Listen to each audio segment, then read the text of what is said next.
Hey everybody, it's Jeremy, and welcome to another episode of Sipping with Jeremy. And today we're going to be talking about Tempus Fugit spirits. Based out of Switzerland, Tempus Fugit practices making liqueurs and modifiers that are based off of 19th century, 18th century, and 17th century recipes. So for me, that's a really cool brand. I'm a history geek, so a brand that focuses on historical recipes is really cool in my opinion. And, looking at the labels alone, you can see that these labels are more of a throwback. And then it's really cool because on the back of each bottle, they give a little story about which one each is. Today's episode, we're going to be drinking their Creme de Menthe, their Creme de Cacao, and their Creme de Moka. We're going to be combining our two segments we've been doing. So I've been reviewing spirits for you all and giving you suggestions about, how they taste. And then I've also been doing our What Do I Do With This segment where I give you some cocktail ideas. So with this, since Tempus Fugit is liqueurs and modifiers, we're going to be doing both. We're going to be tasting and making cocktails with these. First way to start off, though, let's go with the Creme de Menthe. The Tempus Fugit Creme de Menthe, and there's a beautiful paragraph on the back of here that gives you the whole story. I'll just let you know that it is based off of a 19th century recipe. You can read the rest of it after you buy a bottle.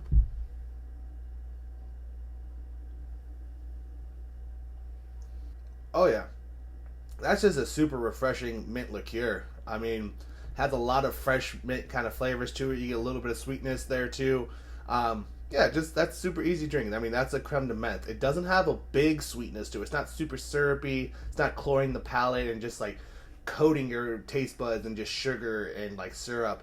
But there is a lively mint note there too. This is definitely a refreshing. You can even feel it when you breathe, out after you take a sip. You take that sip, then you breathe out, and you get that cool mint flavor. So that cool mint profile. So that's just really fun, really easy drinking. A lot of different cocktails I can go with. We're gonna pair it with another liqueur, so we'll go to the Creme de Cacao right now and see what that profile is like too. So the Tempus Fugit Creme de Cacao is based off of a mid 19th century recipe, and let's give this one a try too.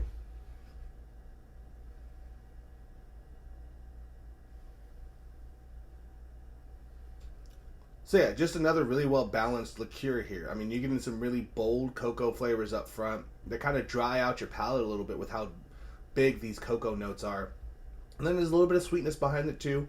There's like hints of coffee, like a little bit of a coffee bean note, but just a little bit of sweetness there with a little bit of that, drier kind of profile up front. This just makes it really well balanced. Again, not something that's going to attack your palate. You're not getting this cloyingly sweet profile there. But you're just getting something that's super easy drinking, can go in a lot of different cocktails.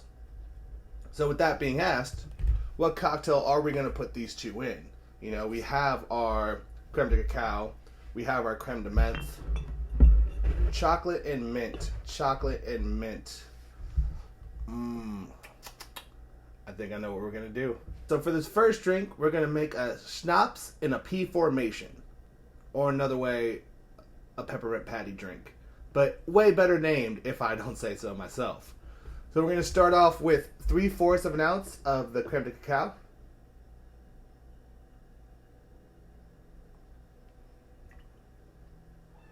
We're going to do a 1/2 ounce of the Creme de Menthe.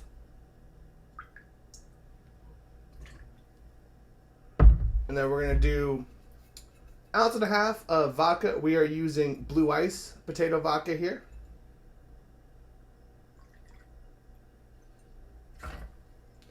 So this is definitely a drink that you can build in the glass itself, but I thought we can do it in the shaker as well. Ice already in the shaker. Let's just go ahead and give this a stir. No need to shake since there is no citrus. Go ahead and hit that over the ice. And that is our schnapps in a P formation. Ooh. So yeah, what I was looking to do there was make a peppermint patty drink, and that's exactly what that tastes like. You get the refreshing mint, you get this rich chocolate, you get vodka, again, neutral spirit that works really well in a lot of different cocktails, but it gives you some body, it gives you a little bit more body. Since these two liqueurs aren't sweet, it is nice to have a little bit more. Potato vodka gives you a little bit more of a grip on the palate, and it works really well. So you get that sweetness, you get that cooling, refreshing note on the when you breathe out, just like you would with a peppermint patty, and there you go. Schnapps in a P formation. Now let's go try the Creme de Moka and see what cocktail we're going to make with that. So the Tempus Fugit Creme de Moka is based off a mid-18th century recipe. And on the other two labels, you have about a paragraph on the back that gives you a background. They have 2 full paragraphs on the back of here. So it gives you some real in-depth knowledge of where they came up with this Creme de Moka recipe. What it tastes like.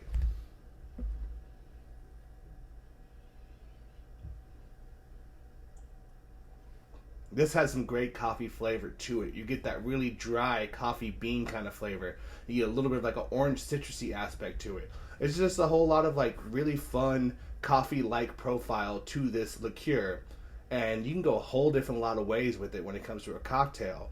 But I think I have a really fun one in mind that is going to deal with a little bit of whiskey and maybe a little bit more of a citrus liqueur to go with it. Let's find out.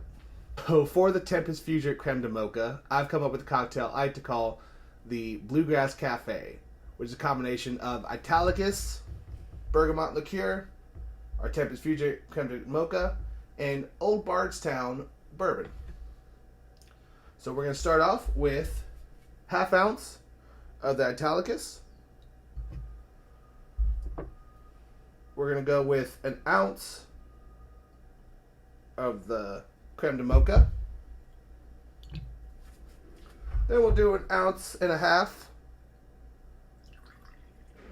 of our Old Bardstown bourbon. We'll go ahead and give that a stir. Alright, and there you have it. That is our Bluegrass Cafe.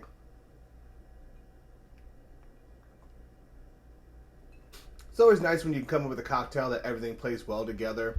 So those softer citrusy notes that you got in the Creme de Moka before really start popping when you put that bergamot liqueur in there. That softer orange zest just gets a little bit more body to it. You still get this really nice roasted coffee flavor, but it definitely is a little bit more mellowed out than it was before. And then that bourbon just adds a little bit more roundness, a little bit of sweetness to this whole thing too. So yeah, it's just a super easy drink. Alright y'all, that's going to wrap up this episode of Sipping with Jeremy. Thank you for joining us. Hope you found out something cool about Tempus Fugit today. Below we will have links for all 3 of these spirits, as well as the 3 spirits we used to make cocktails with. Please try out the cocktails. Let me know what you think. Let me know any modifications to the cocktails you make that you enjoy more. Don't forget to like and subscribe to our site. And don't forget to check out our other videos of Sipping with Jeremy. Very happy y'all joined us. Thank you very much. See you in 2 weeks. Drink well.